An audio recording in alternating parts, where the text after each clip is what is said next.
Hey guys, and welcome back to NG Education. In today's video, we're doing a part 2 on a walkthrough of the Common App. So step by step. In the previous video, I introduced you to the Common App, showed you how to create an account there, and explained the basics of how to fill it in. In today's video, I'm going to address some of the comments and questions that you have sent, show you a little bit more, and hopefully this will be useful. Let's go.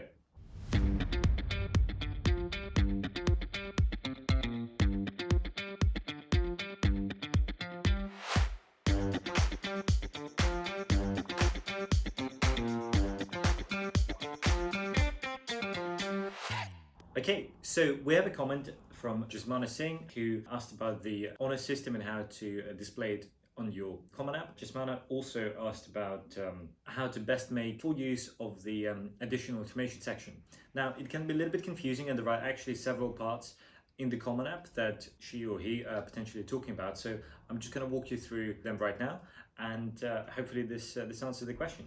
So let's log into our John Smith, the dummy Common App account, and you go onto the Common App. As already outlined in the previous video, you have several sections here, and click on your screen now to watch video from part 1. But on here, you have your main Common App profile, family education, testing, activities, and writing. In each of those sections, there are subsequent subsections. So in your profile, you have all of this here: demographics, language, citizenship, etc. So in the activity section of your Common App, you can list all the different activities, and these can be academic and non-academic activities. So for example, if you participate in an after-school club that prepares for the National Chemistry Olympiad and you represented your country in a Chemistry Olympiad internationally, this is your place to put it there, and you put the name of the activity, a brief description, and the amount of hours that has been taking you. So this is so you absolutely can put the academic activities here, and you can list them, but you can also put other stuff as well. In terms of the honors, let me just pull up, Jasmana has been asking about the additional information section here, which is part of the writing of the main Common App. So in the additional information this year, they've added this extra question, community disruptions such as COVID, blah, blah, blah. Basically, has COVID made your life so much worse that your chances of admission, your performance been so affected that you need to let us know? Obviously, they know everyone has been affected by COVID, but have you specifically been so affected that you really need to tell us about? So this is where you put that, and you can answer yes or no. If it's a yes, this window pops up. If it's a no, nothing.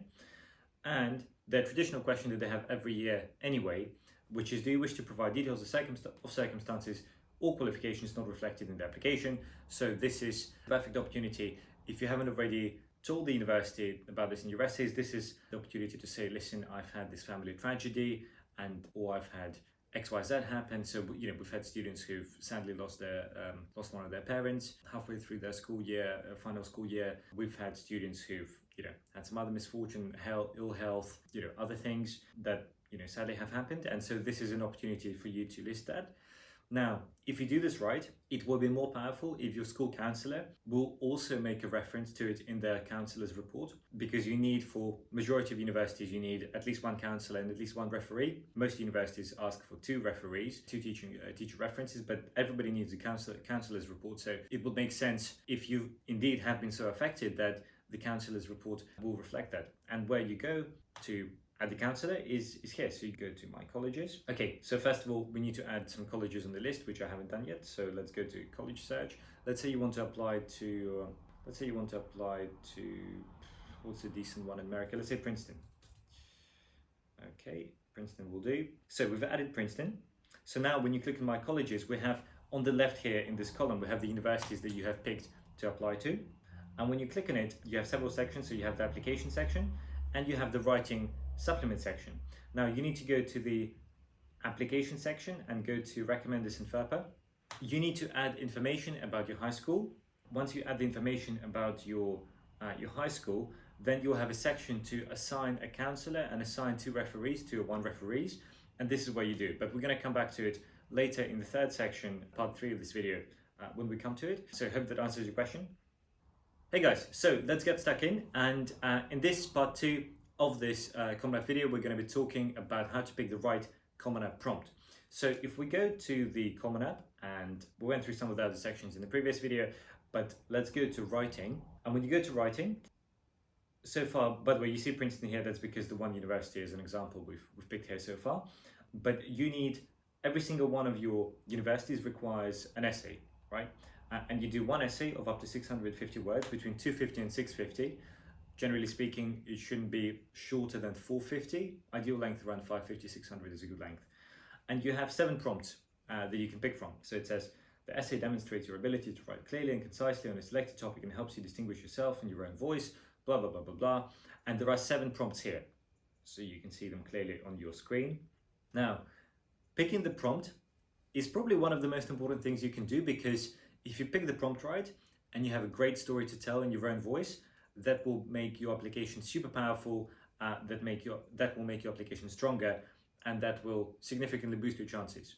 Likewise, if you mess this one up, you pick the wrong prompt, or you pick the prompt and you don't answer it properly, or you answer it to a poor standard, this will basically jeopardize your application or significantly reduce your chances for the more competitive colleges. Of course, there are colleges that have super high acceptance rates, so it doesn't really matter for them, but if you're looking to go to competitive universities, this essay is very important. There is statistics that you can see on your screen now in terms of various percentages of how popular each question is, and the questions can change from year to year, but generally speaking, they stay the same. And you have these 6 prompts from 1 to 6, and then the seventh one is always an essay of your own choice, right? So you can set your own topic, you can do your own thing, and this is very powerful, right? So if your essay doesn't fit into any of these, this can work.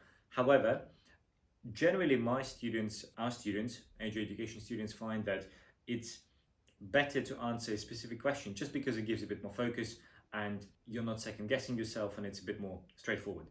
So to give you an example, if I were applying 10 years ago, age 16, 17, some students have a background, identity, interest, or talent that is so meaningful that they believe their application will be incomplete without it. So an example of that, we have a student who went through many challenges and had a very challenging upbringing, and so they're talking about their experiences. There are other students who perhaps dedicated their whole life to boxing or rowing or running competitively, and the essay sort of focuses around, they include personal anecdotes of personal struggle and getting up at 5 in the morning on a January Sunday morning to go rowing, and how it's cold, and the discipline and everything else that came with it. So it's very much a personal story. Another one of our students is a pianist, former student, very very talented guy, and he was writing how he was walking to his piano school in Siberia on a very cold morning in winter. So it's always powerful to include a personal imagery at the beginning and to answer that. The second one, the lessons we take from obstacles.